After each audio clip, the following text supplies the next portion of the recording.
This is the Horse Radio Network. This is episode 81 of the Wisdom by WESA show, our first show of 2022 on the Horse Radio Network. This is Mike Donnell. I'm Casey Wilbanks-Coletti. And this is Sophia Aguilar. Welcome to Wisdom by WESA on the Horse Radio Network. This podcast is brought to you by the Western and English Sales Association, WESA, which provides the world's largest trade events for retailers, manufacturers, and sales representatives of the equestrian industry. In this podcast, we feature exclusive interviews with noteworthy Western and English personalities, retailers, and exhibitors who you've always wanted to talk to. Don't miss out on all the news for manufacturers and retailers in the equine industry. Sophia is here with us, and as we conclude the 100th anniversary of the WESA Trade Show, the association has been off to a good start in 2022, it sounds like, and Sophia is here to fill us in on that. Yes, such a good start. So a couple of weeks ago, we celebrated the 100th anniversary with so many of our members and retailers, and honestly, the energy that everyone brought to the DMC in Texas was truly amazing. We're so thankful for everyone that came out to Dallas to celebrate with us. What are some of the behind-the-scenes impressions that you had that you can share with us? So what stood out to me was how excited everyone was to celebrate the 100th anniversary. Many of our exhibitors incorporated the anniversary logo into their booth or showroom design, hosted special events, and some even designed products especially for the anniversary. So that was amazing, and you can find all of those pictures on social media. And then we also welcomed many new buyers, many of which were actually just starting out in the industry and used the WESA Trade Show as a way to make their first connections. So a lot of new people with lots of energy. How many exhibitors were on site? Spread out across roughly 220,000 square feet, we welcome 388 exhibitors, and that is a slight increase to the previous January WESA Trade Show. And so now we're aiming at keeping that up for August. Rebecca Lopez and her husband were raised in the Western lifestyle and are raising their children the very same way. In addition, she's been designing Western-style jewelry for 10 years, minus a short time when she had one of her children. She resumed her business in 2019, producing Western jewelry with a more current design style, and she made her WESA debut at the recent show in Dallas and picked up a Stylize Award from Western influencer Shaylee Ham. Let's talk to her now. Rebecca Lopez, thank you so much for taking the time to chat with us here on the Wisdom by WESA podcast. Thank you for having me. I mean, it's you are a newbie, if you will, at WESA and making your maiden debut at the show this year. But let's go back and let's talk a little about the history of Wranglin Mama and your background as a jewelry designer, and then we'll move up to the present. You told me this morning when we had a little chat that you've been doing this for 10 years or more? Yes, sir. Yes, been doing it for 10 years. Actually, a little backtrack there. I used to sit and watch my great-grandfather bead rosaries for our local church. So that's where I kind of started with, liking jewelry. Well, not so much jewelry, rosaries, just getting there creative. He used to sit there and make his beads out of the clay for the rosaries, out of the rose petals and stuff. So, I mean, it just kind of started there. And then whenever I got older, I got into more of the jewelry part of everything, but grew up in the Western side of things. So I wanted, Western spin on all my jewelry. Well, I think that's a great little story. Yeah. I'm glad you. I'm glad you mentioned that because that's an interesting start to it. But so you designed jewelry for a few years. I think you mentioned you took a little time off to have one of your children, then came back at it. But I think you changed your style a little bit in that interim period you mentioned. Yeah. Talk about that. So whenever I first started, the whole chunky, colorful jewelry was in style. So I just kind of followed, along what everybody else was doing. And it kind of got old because, sales got slow and, nobody really wanted to buy what everybody else was selling. And to me, and it also just wasn't who I was. And so when I finally took that break and I came back these past few years, I really wanted to bring my style into it and create more affordable jewelry for everybody, and not just for me, but also for my wholesale customers as well, for them to carry in their stores. And I like to incorporate I mix everything together. So for instance, I do have some pieces that have sterling silver Navajo pearls, and I like to mix in and not use sterling silver chain, but stainless steel instead, because it makes it, the cost a little bit cheaper, a little more affordable for everybody else as well. I mean, do you wake up in the morning and you envision what a particular necklace might look like, or do you sit down and just play around with things until you like what you see, or where does the creative side of it come into, so you know what kind of material you're going to have and that type of a thing?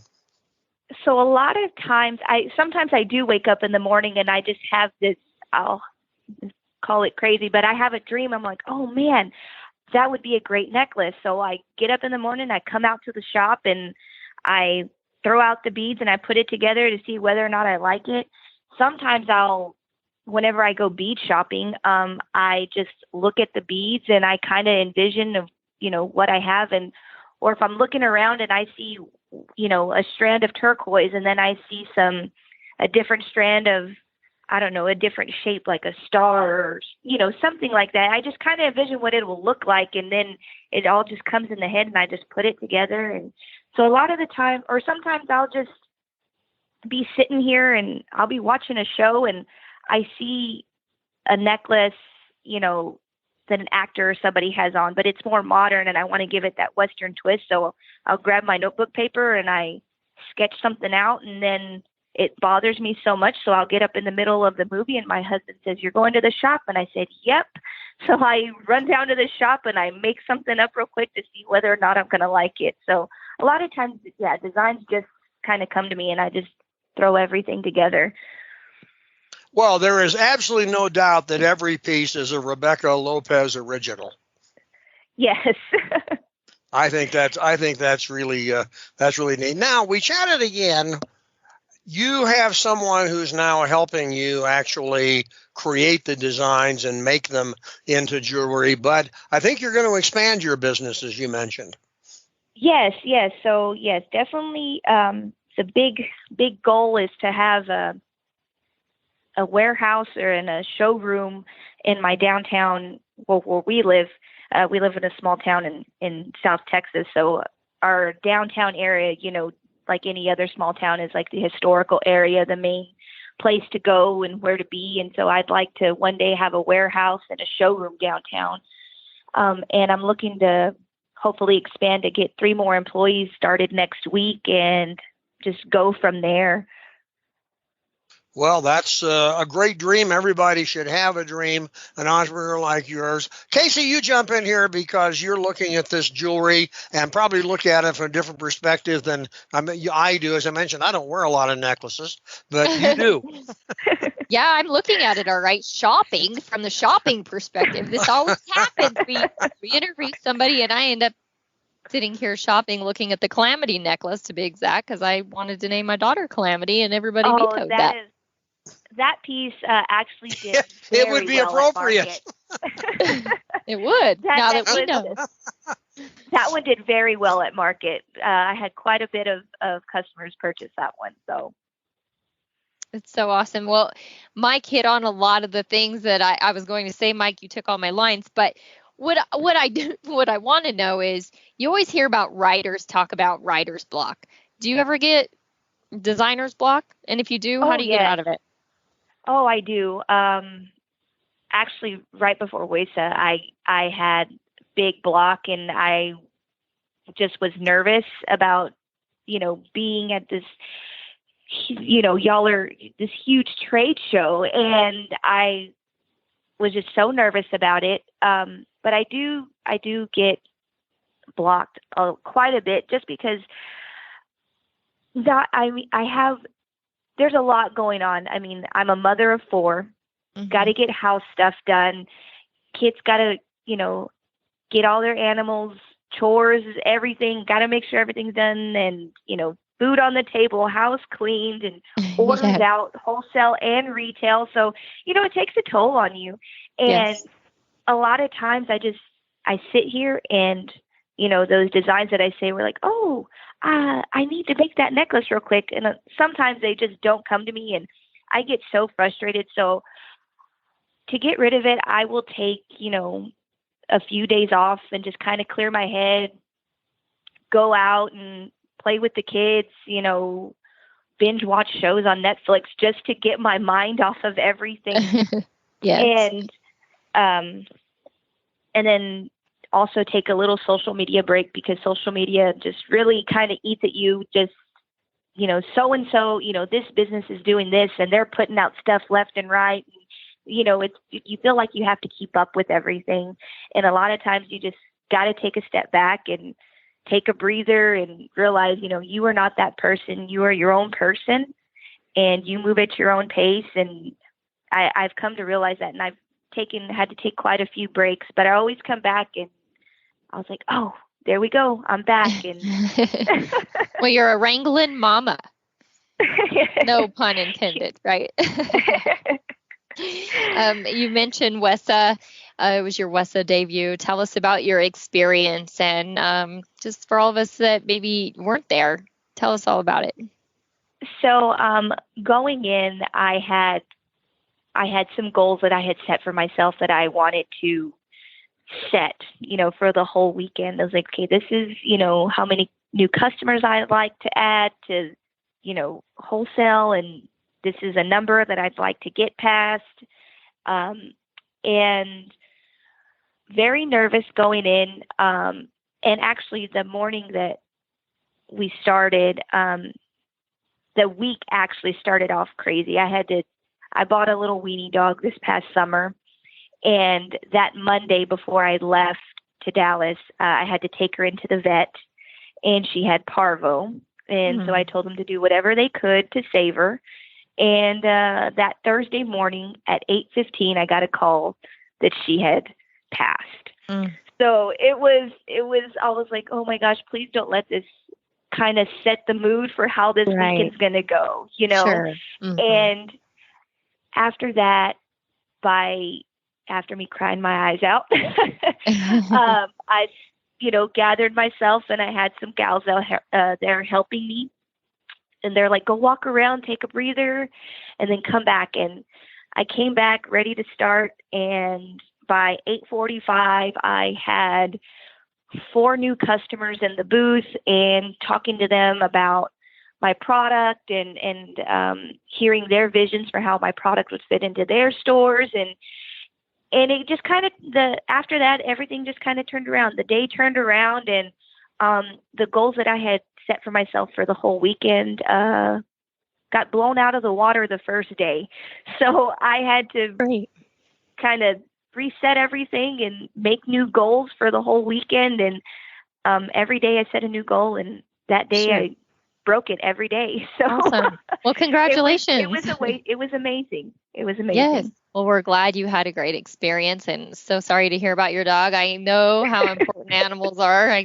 Trust me. I'm trying to think how I'm going to bring them all in during the snow we're having right now, but that's not going to happen. So, anyways, no, we're looking sunny and 65 outside right now. Yes, Mike, we live in the wrong part of the country. Well, I'm not getting snow downtown. I don't know what you're getting. Oh, well, I'm going to come down there then. Yeah, don't have snow downtown. Can I ask a quick question, Rebecca? If I'm a retailer who didn't get to WESA, but now I'm listening to the show and I'm saying, man, I'm missing the boat if I don't talk to this woman and maybe do some business. How do I get in touch with you, and how's that process work? So I have a wholesale website. It's www.thewranglinmamawholesale.com. You get on there and you can register for a wholesale account, fill out everything there, send in your sales tax permit to me, and I can approve your account just like that. And if you don't get a hold of me there. You can email me, or you can call me, and I can answer any questions that you may have. So it's that simple. Yeah, it's that simple. And I can carry your jewelry in my store. Yes. How long it is have you that been doing the simple. wholesale side? Wholesale side, just 2 years. Okay. And Yes. before that, people were just ordering online? Yes. Okay. Well, it's a Yep, beautiful everything's progression been from online. using technology from one part of the business to the other. And also, you got a Stylize Award on your very first show. I did. I got a Stylize Award, yes. Isn't that exciting? It was so exciting. When Shaylee came into the booth, she was looking around everywhere, and then I got done with a customer, and she looked at me, and she goes, I'd like to give you this. And I'm like, what?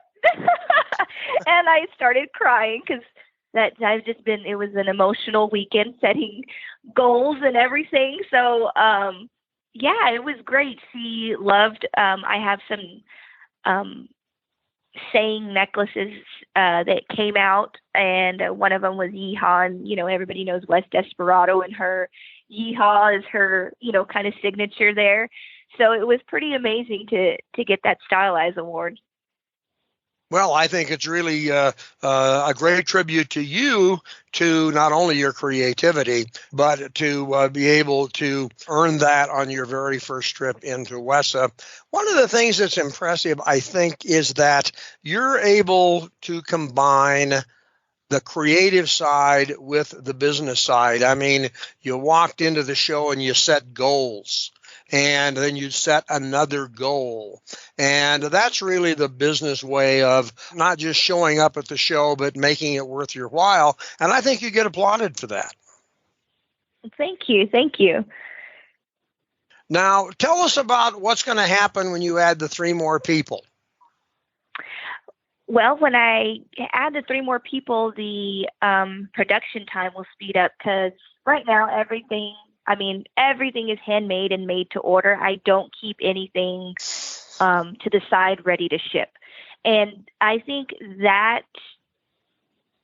a lot of the retailers at WESA really liked the fact that everything was handmade and, made to order. My turnaround time is 14 to 18 business days. So with the 3 more people that I'm hiring, I'm looking to, cut down on that time and get things out a lot faster for everybody. And not just on my wholesale side, but my retail side as well, because both sides are pretty busy, and I would love to cut down on that production time. Well, that probably makes sense. Casey, what do you think about this product? Well, you said I wear more jewelry than you, but I don't know why do. you couldn't wear some of this. Rebecca, that leads me to my next question. I mean, it certainly could be a crossover. Do you make any men's pieces? I don't make any men's pieces, and I've had some requests for men's pieces, but I feel some of the pieces, are kind of gender mutual there, and you can you can wear them both, men and women. So. You can wear them. I think so. Well, I'm so glad that you had a great first experience with WESA, and we hope that you return for many years to come. That seems to be the consistent with who we've talked to on this show.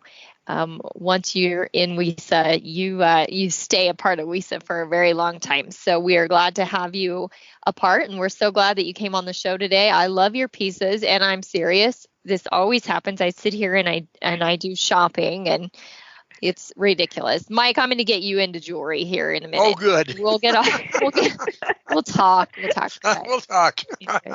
Hey, Rebecca, thank you so much. You're our very first guest in 2022, and it's a great way it's going to be a great show, and it's a great way to start the year, and we wish you good luck in 2022.